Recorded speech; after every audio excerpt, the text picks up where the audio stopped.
Vídeo. Sempre latidos, né? Brida sempre atuando em todos os vídeos. Vamos aguardar. Acho que foi. Não, não foi. Onde eu estava? Eu vou fazer de novo.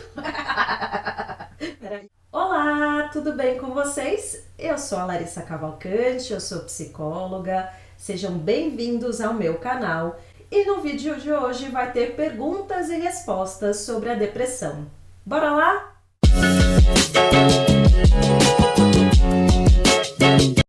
Bom, pedi nas redes sociais e para alguns amigos, clientes, colegas que me dissessem quais eram as principais perguntas que eles tinham sobre a depressão. E haha, vieram várias respostas e várias dúvidas, então eu compilei em 10 principais perguntas sobre a depressão.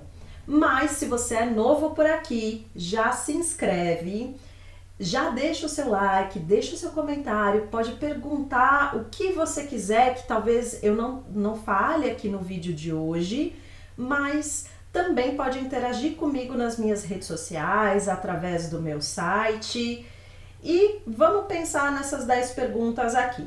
A primeira pergunta que me fizeram foi assim: que tipo de coisa levam à depressão, né? E a gente precisa voltar no vídeo anterior, então se você não assistiu, eu vou deixar o card por aqui em algum lugar. Clica depois que você terminar esse vídeo para assistir e ter mais informações sobre a depressão. E a primeira coisa que a gente precisa lembrar é que a depressão é uma doença multifatorial, ou seja, ela vai contar com os aspectos genéticos, sociais, psicológicos, da situação que a pessoa está vivendo, para que o quadro da depressão, que é a doença, não é estar entristecido, se instale e apareça. Podem ser várias coisas que podem culminar num processo de depressão. Pode ser desde um trauma de infância, da adolescência, pode ser o aspecto, a questão do luto, a depressão pós-parto devido às alterações hormonais também. Então a gente vai ter uma série de situações, uma série de fatores que vão se combinar com a história de vida daquela pessoa para que a depressão, enquanto doença, passe a surgir na vida dela, tá? Bom, vamos à segunda pergunta, que é uma pergunta que eu adoro, todo mundo faz e ficou culturalmente marcado um pouco dessa ideia. A segunda pergunta é assim: depressão é coisa de rico? Não. Não existe qualquer correlação direta entre status socioeconômica e maior quantidade de casos de depressão. Apesar da gente compreender que situação socioeconômica faz toda a diferença para o diagnóstico, o acesso ao tratamento e recuperação de um processo, de um quadro de depressão. Então aqui a gente precisa pensar em algumas coisas. A primeira delas é de que a gente liga a depressão à falta de movimento, ou aqueles casos mais graves onde a pessoa não consegue nem sair da cama. E também tem uma certa conexão com a ideia de utilitarismo. Eu tenho que me fazer útil o tempo todo, estar em movimento, correr atrás, pagar boleto, trabalhar, estudar. E rico, que teoricamente não faz isso, então teria tempo para ter a depressão. E aí quando eu falo que a gente precisa pensar um pouco sobre isso, é que nós não somos utensílios, nós somos seres humanos.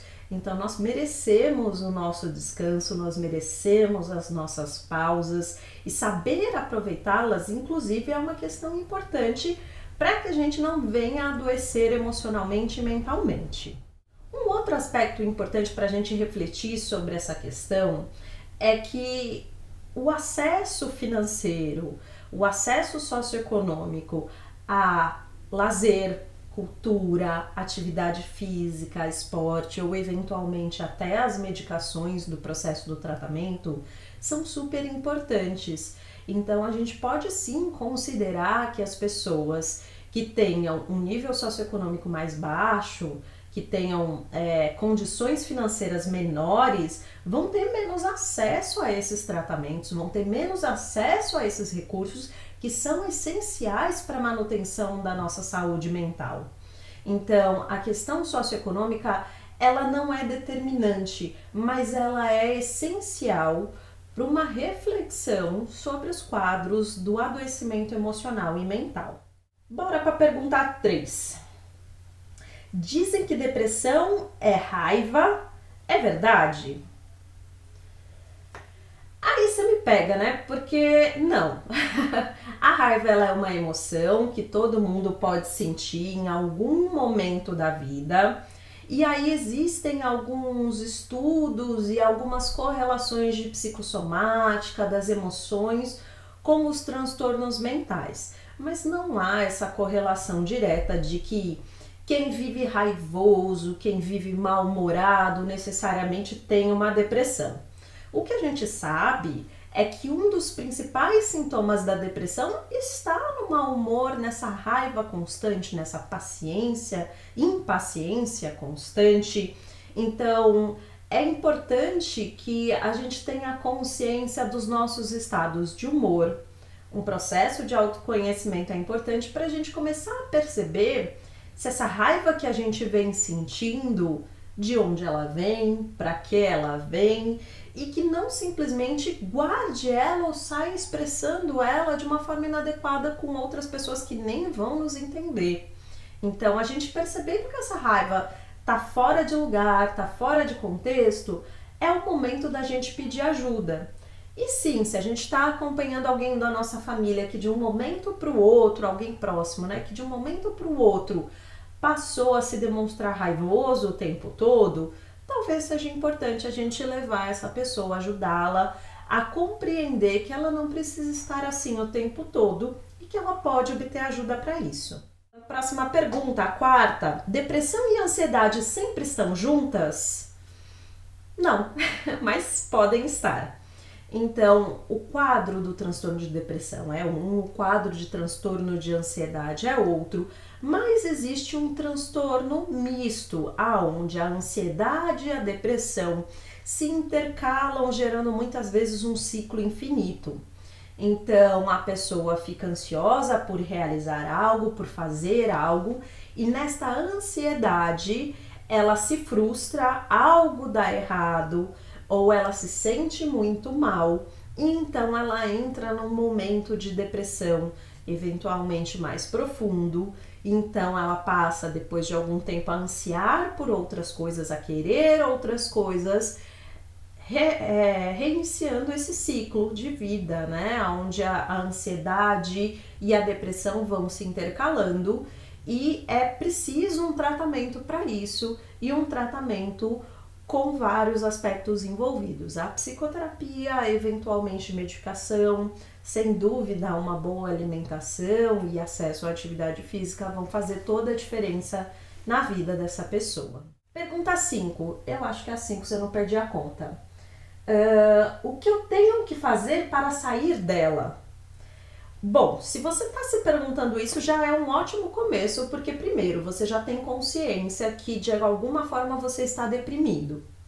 O segundo é este desejo que é essencial de buscar cuidado, de querer ajuda.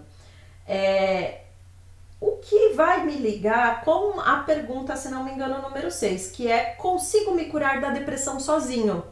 E eu vou responder essas duas perguntas juntas. Pois para algumas pessoas a depressão parece só uma questão de vontade, de olha, eu senti que eu estava deprimido e aí eu acordei, sacudi a poeira e segui a minha vida.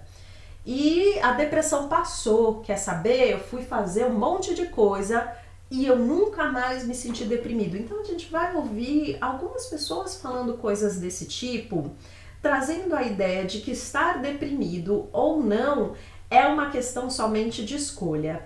E não é exatamente assim. Tem muitos fatores envolvidos, como eu já comentei no início do vídeo. Então, assim, é possível se curar da depressão sozinho? Olha, talvez seja difícil. Talvez a gente consiga sair de uma fase de humor deprimido, aonde eu não estou bem, que é diferente da doença da depressão. Então é possível a pessoa estar com humor deprimido, estar mais entristecida durante algum tempo e de alguma forma se recuperar disso. Mas, no geral, a depressão, o adoecimento da depressão tem camadas mais profundas que isso, e tentar lutar e sair sozinho disso pode aumentar sentimentos como a baixa autoestima, como eu não consigo, todo mundo pode, menos eu. E vai dando uma impressão para a pessoa, muitas vezes, de que o problema é só dela, de que tá todo mundo feliz. Estamos aqui nas redes sociais e a gente sabe como as redes sociais vendem pra gente esse mundo perfeito, e aí a pessoa vai pensando que só ela está mal. Então, assim, o transtorno de depressão, ele muitas vezes vai exigir uma ajuda multiprofissional para a pessoa conseguir sair do quadro mais grave da depressão. Então, o que é preciso fazer? Primeiro, saber que você não está bem. Segundo, desejar e pedir ajuda. Aonde a gente deve pedir ajuda?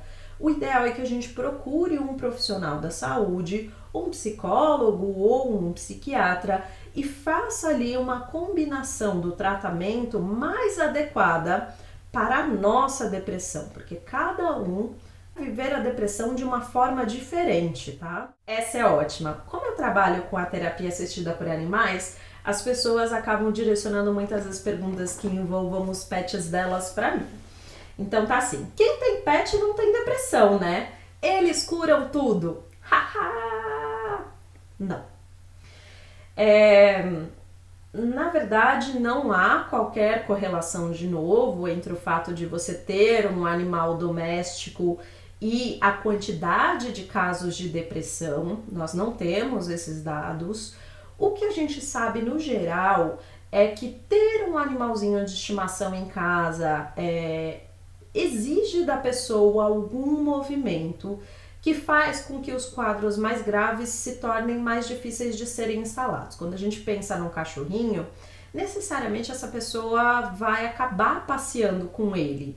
Então ela já vai incluir ali uma caminhada no dia dela. Então ela vai reunindo fatores que são protetivos e que são saudáveis para se evitar uma depressão. Além de que a interação com ele vai liberar serotonina, noradrenalina, que são hormônios ali do bem-estar, do prazer. Agora, pessoas que têm animais de estimação podem desenvolver uma depressão? Sim. Como eu falei, tem outros fatores envolvidos nessa situação. Então, a gente também precisa trabalhar um pouco dessa questão, eles curam tudo, né? Animalzinhos de estimação, pet, não é remédio. Eles não têm a função de curar, eles têm a função de interagir conosco, de estabelecer uma relação, e nós há de cuidar deles da melhor forma que for possível para cada tipo de pet, né? Próxima pergunta: quanto tempo leva o tratamento da depressão? Essa pergunta de tempo ela é bem interessante, porque muitas vezes as pessoas vêm ao consultório, buscando tratamento psicológico, já de olho no tempo da solução de um problema que ela provavelmente vem carregando a vida inteira dela, né? E aí esperam uma promessa de 4 a 8 sessões, no máximo 12, muitas vezes, que é o que os convênios cobrem nesse momento no Brasil, de que tudo isso seja resolvido. O tratamento da depressão, ele depende do tipo de depressão que você tem, da sua história de vida e do momento que você vem buscar ajuda. Então, ele é individual, particular e intransferível. A sua experiência com seu tratamento de depressão provavelmente não serve de parâmetro para o tratamento de outra pessoa. O que eu costumo presenciar muitas vezes no consultório é o efeito ali da terceira sessão, às vezes da segunda, onde a pessoa já veio e já começa a se sentir muito melhor e já acha que tá tudo bem, já quer largar tudo e não vir mais à terapia. Então sim, quando a gente está se sentindo muito mal, encontrar um espaço de acolhimento, encontrar um lugar onde a gente é ouvido sem ser julgado, vai fazer com que a gente se sinta melhor. Isso é essencial para que o resto do tratamento se desenrole e você então passe a entender quais foram as raízes, quais são as origens das suas questões com a depressão, que te trouxeram a depressão, e então possa trabalhá-las para não se encontrar nessa mesma situação de novo. O tratamento da depressão, ele leva o tempo que for necessário para que você se conheça, compreenda as origens dessa sua depressão e aprenda a lidar com ela de uma forma que ela não trave mais a sua vida. Precisa de medicamentos para tratar a depressão? Nem sempre. Às vezes sim.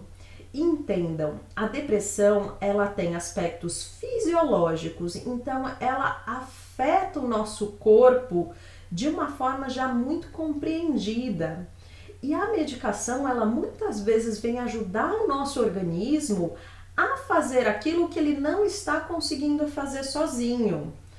Eventualmente, para algumas pessoas, essa medicação pode perdurar por mais tempo e para outras, ela entra, faz o papel, ajuda a regular o organismo e outras atividades da nossa vida que vão sendo recuperadas com o processo da terapia e com o incentivo que a gente tem para olhar para isso, vão fazer o nosso corpo se regular de novo, principalmente a alimentação e a atividade física, que eu fico aqui que nem um papagaio repetindo para vocês, né? A última pergunta, nem por isso menos importante, e ela é super interessante, que é assim: remédios da depressão afetam a libido? Como posso evitar? Importante, se você vai tomar, se você começou a tomar a medicação por conta de um quadro de depressão, converse com o seu psiquiatra. O profissional mais indicado para prescrever essas medicações é o psiquiatra. Eventualmente o ginecologista pode fazer isso, né?